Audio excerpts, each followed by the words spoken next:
prendre ta bénédiction ce matin. Le voile est déchiré. Première vérité que nous voulons nous rappeler en lisant le texte qui se trouve dans Matthieu 27. Matthieu 27, au chapitre 45, il est écrit ceci.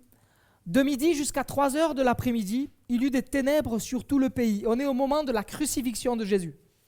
Toute la foule est rassemblée, tout le monde est là, autour, là, à Golgotha. Et Jésus a été cloué sur la croix du calvaire, la croix a été dressée. Et Jésus est là, pendu au bois. Et il est midi, il est presque midi, et pendant 3 heures, jusqu'à 3 heures de l'après-midi, il y a eu des ténèbres sur tout le pays. Et Jésus va pousser de nouveau un grand cri, et il va rendre l'esprit. Et voici que le voile du temple se déchira en deux, du haut vers le bas. La terre trembla, les rochers se fendirent, les tombeaux s'ouvrirent, et les corps de plusieurs saints qui étaient morts ressuscitèrent. Étant sortis des tombes, ils entrèrent dans la ville sainte après la résurrection de Jésus et apparurent à un grand nombre de personnes. À la vue du tremblement de terre et de ceux qui venaient d'arriver, l'officier romain et ceux qui étaient avec lui pour garder Jésus furent saisis d'une grande frayeur et dirent « Cet homme était vraiment le Fils de Dieu. Amen. » Cet homme va confesser et dire « Mais Jésus est vraiment le Fils de Dieu. » Il y a quelque chose d'extraordinaire qui s'est passé, d'énorme en fait. Imaginons si nous avions été là. Tout tremble, l'obscurité, les ténèbres sont là pendant plusieurs heures. C'est particulier ce qui est en train de se passer. Et là, il y a des tremblements de terre, c'est vraiment fort ce qui est en train de se passer. Et cet homme, quand Jésus va expirer, il va dire, mais cet homme, c'était vraiment le Fils de Dieu. Il n'y a pas de doute. Pas de doute. Et dans ce texte, on lit aussi quelque chose qui est bon pour notre cœur, qui nous encourage, le verset 53, que les morts qui sont ressuscités vont rentrer après la résurrection de Jésus. On voit dans ce texte non seulement la mort, mais aussi la résurrection est annoncée de Jésus. Notre Seigneur a donné sa vie à la croix du calvaire, c'est vrai, mais il est ressuscité le 3e jour. Amen. C'est pour ça qu'on peut être là ce matin. Sinon, notre rassemblement est vide de sens. Il est vide. Sans la croix, sans la résurrection, pas la peine qu'on se rassemble. Mais on se rassemble, on est l'église de Jésus ce matin et on se rassemble pour le célébrer et l'adorer. Amen. Et pourquoi on peut être ensemble ce matin ici? Parce que le voile a été déchiré. Le voile a été déchiré du haut vers le bas. Comme si c'était Dieu qui le prenait et qui le déchire. C'est lui qui le prend d'en haut jusqu'en bas, il se déchire pour que nous puissions entrer dans la présence de Dieu. Pourquoi? Parce que dans l'Ancien Testament, seulement le grand prêtre pouvait rentrer une seule fois par an dans le lieu très saint. Dans le lieu saint, il pouvait rentrer. Il venait rencontrer Dieu. Mais simplement, une seule fois par an, il pouvait rentrer dans le lieu très saint. Ça serait triste de vivre comme ça, hein? Aujourd'hui, merci Seigneur, on peut venir le rencontrer à tout moment. Et partout où je suis, je peux rencontrer Dieu. Parce que ceux qui l'adorent en esprit et en vérité. Amen. Et donc Dieu est accessible partout, à tout moment. Pour tous ceux qui le cherchent d'un cœur vrai, sincère, authentique, le Seigneur se laisse trouver. Amen. Et nous pouvons venir dans la présence de Dieu. On va regarder ensemble plusieurs textes qui vont nous encourager sur l'adoration. Et Jésus va dire ceci pendant son ministère. Il va dire, en vérité, je vous le dis, je suis la porte des brebis. Jésus est la porte de la grâce. Il est celui qui nous ouvre la porte sur cet instant, maintenant que nous vivons aujourd'hui la grâce. Jusqu'à ce qu'il meure, c'était sous la loi. Jésus vient, donne sa vie et ouvre la porte de la grâce pour nous. Nous sommes sauvés par lui. Amen. Tout est en train de basculer, tout est en train de changer. Il donne sa vie pour nous. Alors un seul sacrifice est toujours valable. Mince. Hop, un seul sacrifice toujours valable. On va les lire ensemble dans Hébreux. Hébreux, au chapitre 10, au verset 4, il est écrit « Car il est impossible que le sang de taureau et de bouc enlève les péchés. » Ça ne peut pas. Et ça pourrait être aussi on pourrait prendre le parallèle avec nos propres efforts. Faire nous notre maximum pour racheter nos péchés. Mais ça ne marche pas. Ça ne fonctionne pas. C'est pourquoi, en entrant dans le monde, Christ dit « Tu n'as voulu ni sacrifice ni offrande, mais tu m'as formé un corps. Tu n'as accepté ni holocauste ni sacrifice pour le péché. » Et au verset 9, Et ensuite, il a déclaré « Me voici, je viens, ô Dieu, pour faire ta volonté ». Il abolit ainsi le premier culte pour établir le second. Et c'est en raison de cette volonté que nous avons été rendus saints par l'offrande du corps de Jésus-Christ une fois pour toutes. Amen. Nous sommes rendus saints, nous sommes rendus purs une fois pour toutes parce que Jésus a offert sa vie à la croix du calvaire pour nous, pour nos péchés. Amen. On ne peut pas venir et être pardonné en apportant une offrande ou quelque chose qui voudrait remplacer le sacrifice de Jésus. Ce n'est pas possible. On est obligé de passer par la croix du calvaire. On est obligé de passer devant quelque part ce temps ou ce moment où Jésus va offrir sa vie pour nous. Que notre cœur s'incline devant lui en reconnaissant Jésus comme Fils de Dieu, unique de Dieu, Fils unique de Dieu, offrant sa vie à la croix du calvaire pour notre péché, pour qu'on puisse être réconcilié avec Dieu, puisse reprendre contact avec Dieu, renouer avec le Père. Et c'est lui qui va, par sa vie, par son corps, s'offrir en sacrifice pour nous offrir la possibilité d'être pardonné et être accepté dans la présence de Dieu. C'est pour ça qu'on peut venir adorer Dieu maintenant, librement, parce qu'il a donné sa vie pour nous à la croix du calvaire. Un seul sacrifice est toujours valable jusqu'à ce qu'il revienne nous chercher.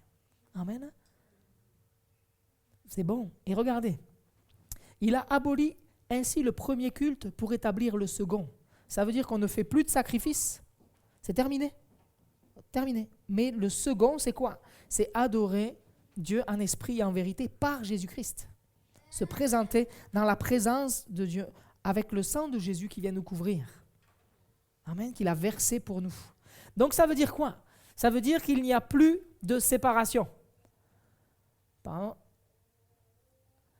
Tout prêtre se tient chaque jour debout pour faire le service et offrir fréquemment les mêmes sacrifices qui ne peuvent jamais enlever les péchés. Tandis que Christ, après avoir offert un seul sacrifice pour les péchés, s'est assis pour toujours à la droite de Dieu. Il attend désormais que ses ennemis soient réduits à lui servir de marchepied. En effet, par une seule offrande, il a conduit à la perfection pour toujours ceux qui rend saints. C'est le Saint-Esprit, et c'est que le Saint-Esprit atteste à notre cœur aussi. Car après avoir dit « Voici l'alliance que je ferai avec eux, après ces jours-là, dit le Seigneur, je mettrai mes lois dans leur cœur et je les écrirai dans leur esprit. » Il ajoute « Je ne me souviendrai plus de leurs fautes, je me souviendrai plus de leurs péchés, ni de leurs fautes. » Le Seigneur décide d'effacer notre péché et décide de ne plus en reparler. C'est réglé une fois pour toutes. Quand je confesse mon péché à Dieu, il est celui qui me pardonne et qui me donne de vivre pleinement dans une vie nouvelle sans la culpabilité. C'est terminé. Il n'y a plus de culpabilité. Il y a le souvenir de savoir de où on est passé, de la mort à la vie, de la contrainte à la liberté. Mais il n'y a plus la culpabilité, il n'y a plus ce frein que la culpabilité vient poser sur nos vies, vient nous enfermer, vient nous arrêter. La culpabilité vient avorter notre vie, vient court-circuiter notre vie.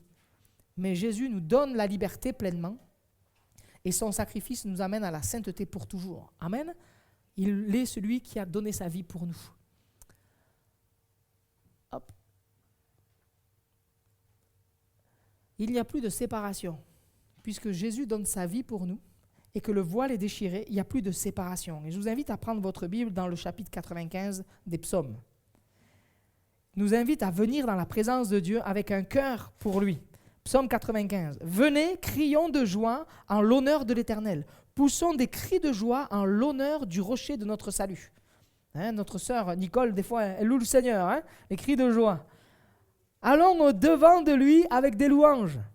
Faisons retentir des chants en son honneur, car l'Éternel est un grand Dieu. Il est un grand roi au-dessus de tous les dieux. Il tient dans sa main les profondeurs de la terre et les sommets des montagnes sont à lui. La mer est à lui. C'est lui qui l'a faite. La terre aussi, ses mains l'ont formée. Venez, prosternons-nous et humilions-nous, plions le genou devant l'Éternel, notre Créateur. Car il est notre Dieu et nous sommes le peuple dont il est le berger, le troupeau que sa main conduit. Amen. Et regardez, aujourd'hui, si vous entendez sa voix, n'endurcissez pas votre cœur comme à Mériba, l'endroit où le peuple a murmuré, n'était pas content, a manifesté son insatisfaction, Et ils ont commencé à murmurer et ça les a éloignés. Et pendant 40 ans, ils ont erré dans le désert et ils sont tous morts à part 2. Seigneur, on ne veut pas vivre ça, mais on veut venir te rencontrer ce matin. On vient sans murmure dans notre cœur, on vient te déposer tout devant toi et on veut te faire confiance. On veut rentrer dans ces parvis pour te louer et t'adorer maintenant. Amen. On veut vraiment bénir le Seigneur. L'adoration, c'est quoi? L'adoration, ce n'est pas une BA, ce n'est pas ta BA de la semaine. L'adoration, ce n'est pas venir et faire une bonne action pour se donner bonne conscience. Mais l'adoration, c'est quoi? C'est quelque chose qui se passe au plus profond de mon cœur. Je viens rencontrer Dieu et je viens lui apporter toute ma reconnaissance, tout mon amour. Je viens lui déclarer mon amour profond. Je viens lui déclarer tout mon respect, toute mon admiration, ma reconnaissance. Ce que je peux apporter à personne, ni à un autre objet, ni à qui que ce soit d'autre. C'est un amour particulier qui ne revient qu'à Dieu seul. Je viens l'élever, y apporter toute mon âme. L'adoration, il y a 2 termes que l'on peut trouver en hébreu ou en grec. Les 2 termes ont exactement la même signification, amènent et traduisent exactement le même geste. C'est quoi? Ces 2 termes, je ne peux pas vous les citer, mais ces 2 termes nous amènent à nous prosterner devant lui pour lui témoigner un grand respect. Amen. L'adoration, c'est témoigner à Dieu un grand respect. Et je me prosterne dans ta présence. Ça peut être, même à un moment donné, ça peut être physique, parce qu'on ressent peut-être la présence de Dieu et on est poussé par l'action du Saint-Esprit, pas pour épater la galerie, pas pour faire comme les autres, mais c'est une conviction spirituelle, personnelle, où on reçoit de Dieu, on sent tellement sa présence que notre cœur se met à genoux et rentre dans l'adoration devant Dieu et on est poussé peut-être à se mettre à genoux dans sa présence et lever les mains pour certains, d'autres pas du tout. Certains vont rester assis, d'autres vont se lever et d'autres vont pouvoir être à genoux, peu importe. Du moment que les choses sont faites avec un cœur vrai devant Dieu, authentique devant Dieu, plein de respect devant Dieu. Et que les choses se font aussi dans la bienséance, dans le cadre du culte. D'accord? Mais que le Seigneur nous amène à vivre le temps qui va suivre ce moment d'encouragement pour adorer le Seigneur dans la liberté que le Saint-Esprit va nous le donner. Parce que nous ne voulons pas limiter l'œuvre du Saint-Esprit sur nos cœurs, mais rentrer pleinement et avancer en pleine eau comme Dieu nous l'encourage à le faire. Avançons dans le fleuve de l'Esprit, là où Dieu le veut. Nous voulons recevoir de Dieu et nous voulons lui apporter au Seigneur toute notre connaissance. Amen. Que notre cœur se laisse façonner par le Saint-Esprit. Je nous y encourage. Et je dis nous, parce que je ne suis pas arrivé. J'ai besoin que le Seigneur continue à façonner mon cœur et à oser faire ce qu'il veut. Aller jusqu'au bout, à faire ce pas de foi, même dans l'adoration. Amen. Nous sommes appelés à faire des progrès. Regardez ce qui est écrit dans Hébreux 9, 26. Mais maintenant, à la fin des temps, il s'est révélé une seule fois pour abolir le péché par son sacrifice. Jésus est venu, s'est fait homme sur la terre, a donné sa vie à la croix du Calvaire pour abolir le péché, c'est-à-dire annuler sa puissance sur nos vies. Il a donné sa vie, il s'est livré pour nous, pour que la puissance du péché soit brisée, que la puissance du péché qui était contre nous jusqu'à ce qu'on rencontre Jésus soit anéantie, soit dépouillée de sa puissance, de son autorité sur nos vies, qu'elle soit abrogée, n'a plus d'impact sur ma vie. Le péché est rendu nul par le sang de Jésus sur ma vie. Amen.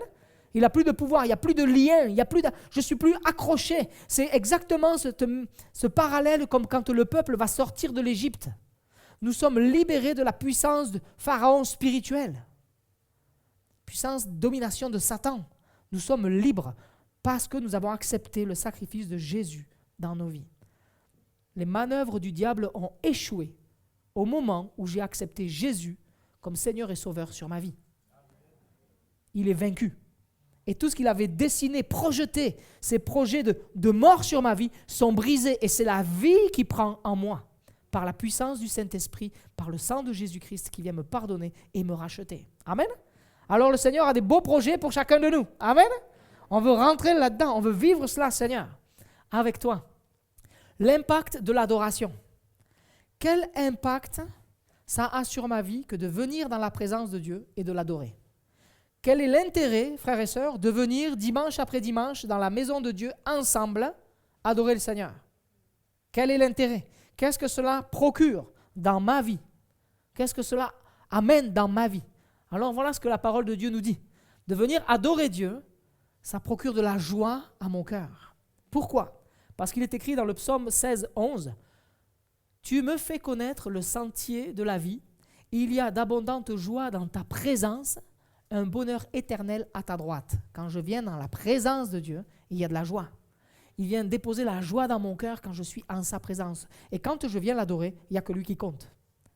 Quand je suis vraiment saisi par le Saint-Esprit, quand je viens dans sa présence et que mon cœur vient d'une manière intentionnelle, je viens le rencontrer, je viens pour le bénir. Bien sûr, je viens rencontrer les frères et sœurs. Ce n'est pas juste à la verticale. On est heureux de se retrouver ensemble. Et l'amour fraternel, la communion fraternelle, merci Seigneur. Mais quand notre cœur, ensemble, s'unit, et à ce moment-là, on vit le temps d'adoration, notre cœur est en relation avec Dieu, presque j'ai envie de dire, je ne sais pas ce que vit mon voisin. Mais moi, je suis en relation avec Dieu et je veux lui apporter ma reconnaissance et je veux prendre ce qu'il a pour moi. Amen. Je t'aime mon frère, je t'aime ma soeur, mais à ce moment-là, dans l'adoration, je n'ai Dieu et mon cœur n'est que pour le Seigneur. Toute ma vie est pour lui. Et là, je sens sa présence et mon cœur est rempli de joie parce qu'il vient déverser sa joie par le Saint-Esprit. Il vient m'encourager et me fortifier. Sans le Seigneur dans ma vie, il y a de la tristesse et il y a toujours de l'insatisfaction. Si je n'ai pas ce temps d'adoration, ce temps de rencontre avec Dieu, j'ai envie de vous encourager à ce qu'il soit quotidien. Il y a de l'insatisfaction. Mon cœur n'est jamais comblé. Il y a toujours un manque et même je peux même rentrer dans la soif de posséder. J'ai quelque chose, mais ça ne me convient pas. Je passe à autre chose. Non, c'est pas ça. Non, c'est pas ça. Et je cours, je cherche à combler. Mon frère, ma soeur, viens dans la présence du Seigneur. Regarde à Jésus. Apporte-lui ton cœur. Et lui va venir combler ta vie. Va venir déverser sa présence en toi. Il vient par le Saint-Esprit te rassurer. Il vient te rassasier. Il vient déposer, comme on l'a dit, cette joie. Il vient t'apporter le repos. Et pensez au psaume 23. Tu me fais reposer dans des pâturages bien verts. Tu m'amènes près des eaux paisibles. Quand je viens, que je vis un temps d'adoration, je suis dans la joie, mais mon cœur est aussi dans la paix. Mon cœur est rassasié de bien de la part de l'Éternel. Ma vie est comblée. Il ramène le calme. Il y a peut-être des fois beaucoup d'agitation, des semaines très perturbées, beaucoup de responsabilités, beaucoup de rendez-vous, beaucoup d'entretiens, beaucoup de gens à voir, beaucoup de soucis, beaucoup de tracas. Peut-être la famille, c'est compliqué, il y a des difficultés peut-être dans le couple ou dans la famille, avec nos enfants. On ne sait pas, on est épuisé. Et je viens dans la présence de Dieu, je viens l'adorer. Et mon cœur reçoit comme un temps calme de Dieu. Il y a un apaisement dans la présence de Dieu. L'Éternel est paix. Amen. Et il vient déverser cette paix sur nos vies. Quand je viens l'adorer, il y a aussi cette chape de plomb qui s'en va. Ce qui peut nous courber, ce qui peut nous peser. Quand je viens dans la maison de Dieu, quand je viens dans sa présence, que je le cherche lui, que mon cœur aspire à vivre près de lui, je veux te rencontrer, j'ai besoin de toi, je veux t'apporter mon cœur. Il y a comme s'il vient décharger mon âme. Ma vie est plus légère, je viens me décharger. Dieu est équilibre. Et quand je viens avec lui, quand je viens près de lui, il est celui qui vient ramener l'équilibre dans ma vie. Quand je le place au centre de ma vie, alors il y a de l'équilibre. Il peut y avoir agitation, complication. Et Ésaïe 43 nous le dit au verset 1er. « Maintenant, voici ce que dit l'Éternel, celui qui t'a créé, Jacob, celui qui t'a façonné, Israël. » Ça parle de nous aussi. « N'aie pas peur. Car je t'ai racheté. N'aie pas peur, mon frère, ma sœur. L'Éternel déclare ce matin, je t'ai racheté. Je t'ai appelé par ton nom. Tu m'appartiens. Si tu traverses de l'eau, je serai moi-même avec toi. Si tu traverses les fleuves, ils ne te submergeront pas. Si tu marches dans le feu, il ne te brûlera pas, et la flamme ne te fera pas de mal. En effet, je suis l'Éternel, ton Dieu, le Saint d'Israël, ton Sauveur. Au verset 4, parce que tu as de la valeur à mes yeux, parce que tu as de l'importance et que je t'aime. Verset 5, n'aie pas peur, car je suis moi-même avec toi. Je ramènerai ta descendance de l'Est, je te rassemblerai de l'Ouest, je dirai au nord, donne, au sud, ne retiens personne. Ramène mes fils des pays lointains et mes filles de l'extrémité de la terre. tous ceux qui portent mon nom et que j'ai créé pour ma gloire, que j'ai façonné, que j'ai fait. Amen. Dieu veut nous ramener près de lui, nous amener près de lui. Et aussi, c'est un texte où je veux t'encourager, bien-aimé. Si tu as des enfants qui ne sont pas au Seigneur, quelqu'un de très proche que tu voudrais voir au Seigneur, regarde ce qui est écrit. Verset 6, je dirai au nord, donne. Je dirai au sud, ne retiens personne. L'ennemi ne peut pas retenir. Quand Dieu agit, Dieu œuvre avec puissance et il libère. Et je crois que Dieu veut t'encourager pour continuer à persévérer dans la prière pour ta famille à travers ce texte. Te fortifier en disant, continue de prier. Continue. Et Dieu va dire, ne retiens personne. Dieu libère. Amen. Dieu agit avec puissance. Dieu va convaincre de justice, de péché et de jugement. Amen. Par son esprit. Pour les maris inconvertis, pour les enfants inconvertis, peut-être ceux qui sont loin, le Seigneur va toucher leur cœur. Amen. Toi, viens, adore le Seigneur. Fais-lui confiance ce matin. Ne porte pas cette charge, mais prie, confie-le au Seigneur et viens adorer le Seigneur. Et Dieu va bénir. On va voir après jusqu'où l'adoration va nous amener dans la présence de Dieu. Ce qu'il va faire dans nos vies. Dieu prend plaisir quand je viens l'adorer. Amen. Regardez ce qui est écrit. Ça réjouit le cœur de Dieu. L'impact de l'adoration vient réjouir le cœur de Dieu. L'Éternel, ton Dieu, est au milieu de toi comme un héros qui sauve. Il fera de toi sa plus grande joie. Il gardera le silence dans son amour, puis il se réjouira à grands cris à ton sujet. Sophonie 3,17. Amen. Dieu prend plaisir quand tu viens le rencontrer. J'ai envie peut-être d'imager comme ça, Dieu t'attend. Dieu attend que tu viennes dans sa présence pour le louer et l'adorer. Que tu viennes faire ce pas de, pas juste chanter, mais ouvrir ton cœur, ouvrir ton âme, arriver avec un cœur rempli de respect et de reconnaissance pour tout ce qu'il a fait et accompli. Amen. Et tu vas réjouir le cœur de Dieu. Et il n'y a rien de plus beau que de faire plaisir à celui que l'on aime. Honnêtement, on aime faire plaisir à celui que l'on aime. Alors, on aime Dieu, alors venir dans sa présence, ça va réjouir son cœur. C'est comme un cadeau. Il se réjouit à grands cris, vous imaginez? On a du mal à imaginer comme ça, hein? Mais il se réjouit à grands cris pour toi, pour nous. Et la Bible nous enseigne encore que dans Luc, qu'il y a plus de joie pour un seul pécheur qui se repent que pour 99 justes qui n'ont pas besoin de repentance. Le jour où tu t'es donné au Seigneur, il y avait des cris dans le ciel de joie. Amen? Il y avait des cris de joie dans le ciel. C'est merveilleux. Et Dieu se réjouit encore quand il te voit venir dans sa maison, faire ce pas d'une manière intentionnelle, chercher la face de Dieu, venir le louer et l'adorer. Amen. Donc on réjouit le cœur de Dieu quand on vient le louer. Quand je m'approche de lui, regardez ce qui est écrit. Il s'approche de nous. Jacques 4,8. Approchez-vous de Dieu et il s'approchera de vous. Toi, tu fais ce pas dans la foi, tu dis, ok, je décide de mettre mon réveil. Bon, vous êtes au deuxième culte, hein, donc vous l'avez mis un peu plus tard. Hein. Vous n'êtes pas levé à 6 heures ce matin, hein, mais quand même, vous avez décidé de venir. Hein, vous êtes venus, il y en a qui ont fait le covoiturage et tout, merci Seigneur. Vous êtes venus et vous êtes là, vous avez fait ce pas, ce choix de venir. Et parce que vous êtes venus, qu'est-ce qui se passe? Parce que vous venez de manière intentionnelle à la présence de Dieu, vous vous approchez de Dieu, Dieu s'approche de nous. Et Dieu vient te bénir. Et Dieu vient pour te fortifier dans ta vie. Rappelons-nous ce qui s'est passé quand, d'une manière volontaire, intentionnelle, les hommes, les femmes ont cherché la présence de Dieu quand il y a eu la dédicace du temple. Dans 2 Chroniques 5, 11, il y a eu la dédicace du temple. Les gens se sont approchés de Dieu et ont loué Dieu. Il est écrit ceci. Les prêtres sortirent du lieu saint. En effet, tous les prêtres présents s'étaient consacrés sans tenir compte de l'ordre des classes. Tous les Lévites qui étaient musiciens, Asaph et les autres, habillés de fin lin, à l'est de l'autel avec des cymbales, des luttes et des harpes. Il y avait avec eux 120 prêtres chargés de sonner de la trompette. Vous imaginez? 120 personnes qui sonnent de la trompette. Ça devait sonner fort. Ça proclame là. Hein. Ça y va pas, c'est pas juste... Non, c'est vraiment là, ça proclame avec puissance la grandeur, l'autorité de Dieu, la magnificence de Dieu.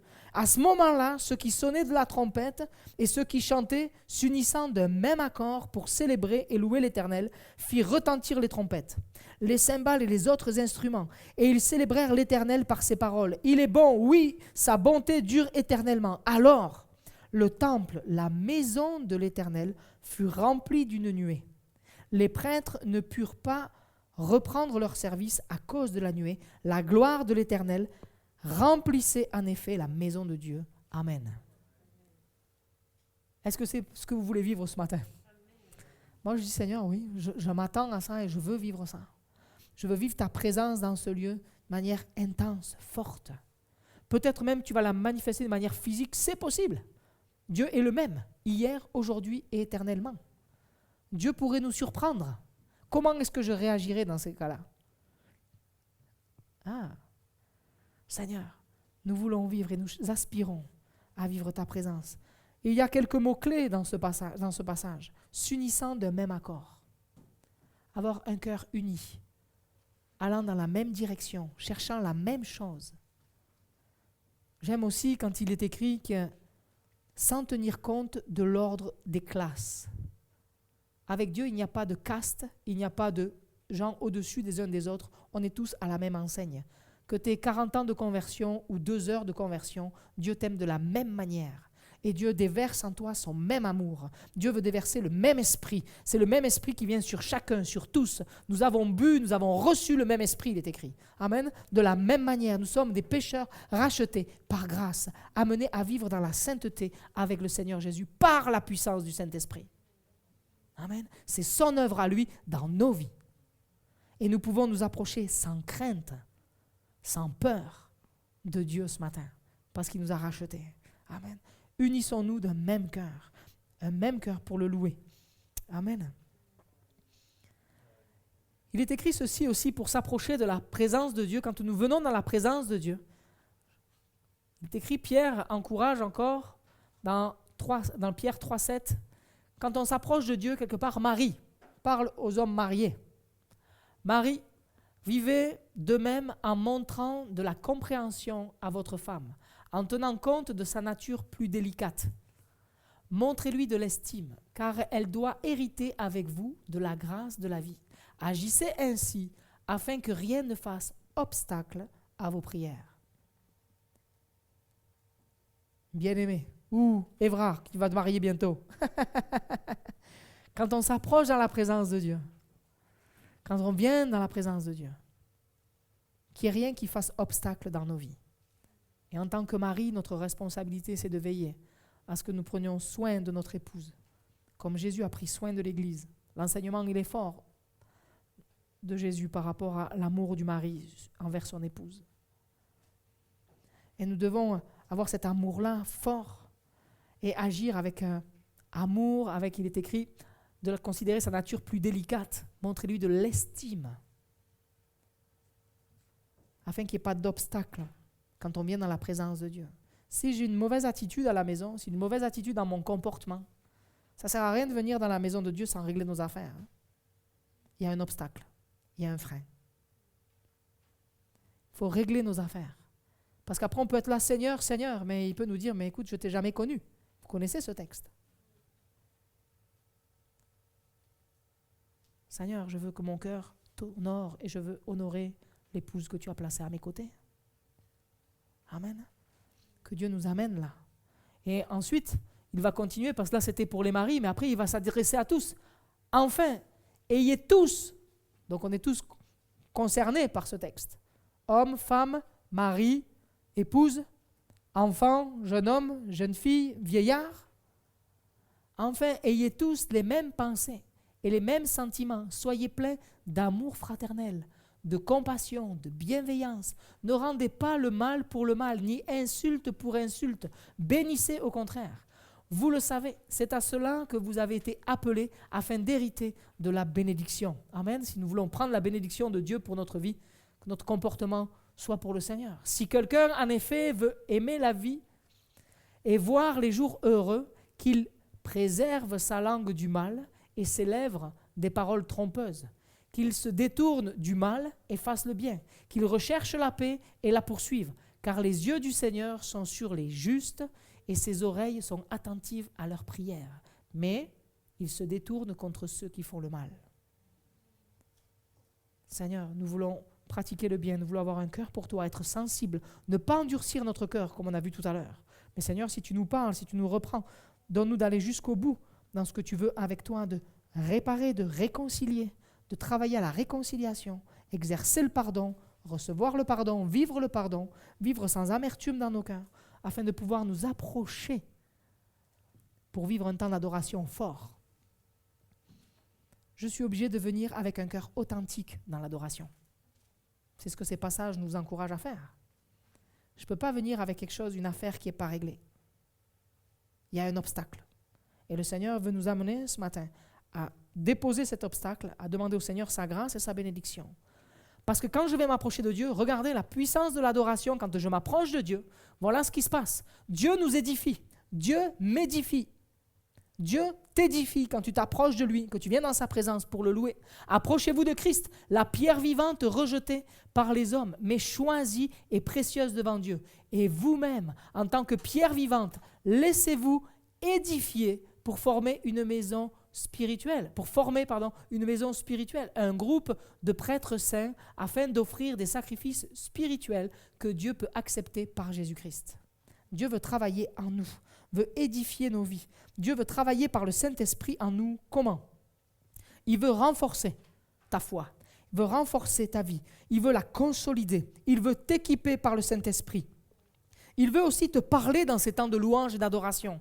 Nous croyons que le Saint-Esprit œuvre dans ce temps de louange et d'adoration, soit par un don spirituel, soit toi directement dans ton cœur. Dieu vient déposer une vérité, une parole pour former ta vie, pour t'encourager, peut-être un choix, une décision, une prise de position. Dieu veut te parler. Il y a peut-être un questionnement et tu viens dans ce temps de louange et d'adoration et Dieu veut t'édifier. Dieu vient t'équiper, vient te donner la force pour accomplir par le Saint-Esprit. C'est un temps où il vient te rencontrer. Puisqu'on a dit qu'on s'approche de lui, quand on s'approche de lui, lui s'approche de nous. D'accord? Donc par le Saint-Esprit, il vient déposer des choses dans nos vies. Il vient nous préparer, peut-être te parler, te dire une conviction, prépare-toi. Il y a des choses qui arrivent. Peut-être des choses pour le ministère, des choses pour servir le Seigneur d'une manière particulière, des choses peut-être pour aller à droite, à gauche, pour rentrer dans un service ou un autre, un temps de saison particulier pour ta vie. Dieu va te prévenir. Dieu va te parler. Dieu va t'encourager.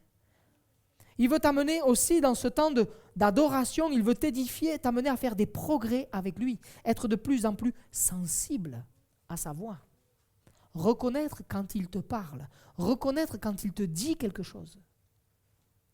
Exercer. Le Seigneur veut t'encourager. Seigneur, plus tu vas vivre de ces temps d'adoration, plus ton cœur est sensible, plus tu vas rejeter ce qui n'est pas à la gloire de Dieu. Dans ces temps de louange et d'adoration, il peut y avoir aussi un temps de combat et d'intercession qui va se mêler. Ton cœur est là devant la beauté, la grandeur et la puissance de Dieu. Et peut-être à ce moment-là vient un fardeau sur ton cœur. Et là, tu vas te mettre à prier d'une manière particulière. Tu vas te mettre à intercéder d'une manière particulière. Il y a un temps particulier avec Dieu. Il y a un temps de combat spirituel. Et Dieu accorde la victoire. Dans ces temps de louange et d'adoration en particulier, quand il va édifier, il peut y avoir, oui, des dons spirituels. Et nous croyons aux dons spirituels aujourd'hui encore. Amen. Nous voulons être une église qui pratique les dons spirituels. Nous voulons que le Saint-Esprit parle au milieu de nous. Et mon frère, ma sœur, le Saint-Esprit veut parler à travers toi. Cherche à vivre la communion avec Dieu. Nous prions avec Myriam pour que nous soyons tous remplis du Saint-Esprit, que l'Église prie, que l'Église vive les temps forts dans la vie de l'Esprit. Parce que nous croyons que le Saint-Esprit se déverse sur toute chair, en aussi grand nombre que le Seigneur les appellera. Amen. C'est la promesse dans Acte 2. Dieu veut le répandre sur ta vie. Dieu veut travailler avec toi et que tu communiques des paroles d'encouragement à l'Église. Le don de prophétie, c'est quoi? Ce sont des paroles qui édifient, qui encouragent, qui réconfortent. C'est écrit dans 1 Corinthiens 14. Oui. Édifier pour pousser l'homme, la femme, le jeune, l'ancien à plus de piété, à rechercher la sainteté avec Dieu, Encourage, tu vas peut-être avoir une parole de rafraîchissement pour un frère, une sœur qui est en difficulté, découragé. Et il va y avoir une parole qui va venir le fortifier, l'encourager, le rafraîchir, afin qu'il puisse reprendre la course, comme quelqu'un qui est en train de courir, qui arrive à bout de force. Et là, il y a comme un verre d'eau spirituelle, il y a une parole de vie qui est là, qui est communiquée, et la force revient, et il y a le courage qui reprend pour continuer la marche avec lui. Amen. Communique cette parole, on en a besoin. Il y en a besoin. Nous ne contentons pas juste de venir, écouter la musique et repartir. Seigneur, je viens aussi pour te servir, c'est ce qu'on a vu semaine dernière. Je viens apporter mon offrande, mon service. Eh oui, Seigneur Jésus, je veux te bénir. Et une parole de réconfort, de consolation peut-être. Une parole, comme on a dit tout à l'heure, qui va calmer inquiétude. Peut-être à l'intérieur, vous savez, ces vagues intérieures invisibles, mais qui viennent des fois nous submerger. Juste une parole de Dieu. Parole qui donne la vie. Donnée avec foi, au milieu de l'assemblée. Et le cœur du bien-aimé peut être apaisé. Est-ce que vous aspirez à vivre ça, Église de Moulins? Amen, moi je veux vivre ça. Communiquer la vie. Soyons des hommes et des femmes qui passent et qui donnent des paroles de vie par le Saint-Esprit. Mais aussi ça peut être une parole de réconfort dans le sens de élever, stimuler notre marche avec Dieu. C'est-à-dire encourager, une parole qui va comme booster ta foi, une parole, tu attendais cette confirmation de la part de Dieu, et Dieu va se servir de toi ou de toi encore pour communiquer cette parole à celui qui en a besoin ce matin. Il attendait juste un déclic, une dernière parole, en disant Seigneur, j'en ai besoin, et Dieu, par ton intermédiaire, va la communiquer. Crois-le. Tu as toute ta place dans la maison de Dieu, il y a toute ton utilité dans la maison de Dieu. Amen. On est utile entre les mains du Seigneur. Et Dieu agit avec puissance. Quand on vient s'approcher de lui, on arrive vers la fin. Dieu œuvre, avec puissance. Il œuvre en moi et pour moi. Rappelons-nous de Paul et Silas. Ils sont en prison. Ils ont été arrêtés, ils sont en prison, ils ont des liens. Et voilà ce qui se passe. Vers le milieu de la nuit, Paul et Silas priaient et chantaient des louanges de Dieu. Et les prisonniers les écoutaient. Ça sert de témoignage. Je vais vous donner un témoignage. Il y a une personne qui vient dans le couloir, sans qu'on le sache, qui vient écouter les louanges et qui repart. J'ai appris ça il n'y a pas longtemps. C'est pas merveilleux? Que le Seigneur touche cette personne. Que son cœur soit touché jusqu'à ce qu'il puisse passer la porte. La personne vient, entre dans le couloir. Et a dit, mais c'est beau.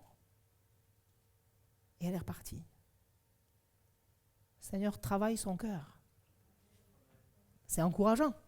Donc il est bon de chanter les louanges parce qu'on proclame qui est Dieu. Un inconverti rentre à ce moment-là, il entend chanter les merveilles de Dieu. On n'est pas en train de rendre gloire à quelqu'un d'autre que Dieu, que Jésus-Christ.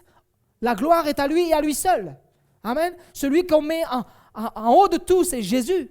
C'est pas une église, c'est pas un pasteur, c'est pas un musicien, c'est pas un chanteur. C'est Dieu qui est élevé. Et c'est ce que nous voulons faire jusqu'à ce que Jésus revienne. Amen. On veut l'élever avec force, puissance. Alors voilà, ils sont en train de chanter et ça sert de témoignage. Et tout à coup, verset 26, tout à coup, il y a eu un tremblement de terre si violent que les fondations de la prison ont été ébranlées. Toutes les portes se sont immédiatement ouvertes et les liens de tous les prisonniers ont été détachés. Amen. Et je crois que dans ce temps d'adoration qui va suivre maintenant, je crois que Dieu peut ouvrir les portes des prisons. Je crois que Dieu peut venir trouver peut-être quelqu'un, même dans notre famille, le détacher, le délier, agir avec puissance. Parce que le Saint-Esprit n'est pas limité. Le Saint-Esprit vient et agit, œuvre avec puissance. Nous croyons que nos sœurs, nos frères qui sont malades peuvent être visités par le Saint-Esprit dans le lieu où ils sont parce qu'eux aussi cherchent la présence de Dieu. On sait que Lucette prie, on sait que Jules prie, on sait que nos bien-aimés aiment le Seigneur Jésus. Ils sont malades, mais nous croyons que là où ils sont aussi, ils s'approchent de Dieu. Ils ont un temps de cœur à cœur avec Dieu et nous croyons que Dieu peut venir les visiter et les encourager. Amen. Et les relever, les guérir. Amen. Vous le croyez ça? Amen. Et ce matin, on veut s'unir un même cœur. Et nous croyons que Dieu n'est pas limité pour déverser sa puissance de vie dans les maisons de nos bien-aimés qui n'ont pas pu se déplacer jusqu'à ici. Et nous croyons que les chaînes tombent. Je crois que les liens, peut-être du péché, sur ta vie, peut-être quelque chose que tu sens qui te colle et qui te lie, qui te tient lié. Et tu te sais attaché peut-être poings et pieds liés. Mais je crois que Dieu, par la puissance de son esprit, peut venir délier ta vie.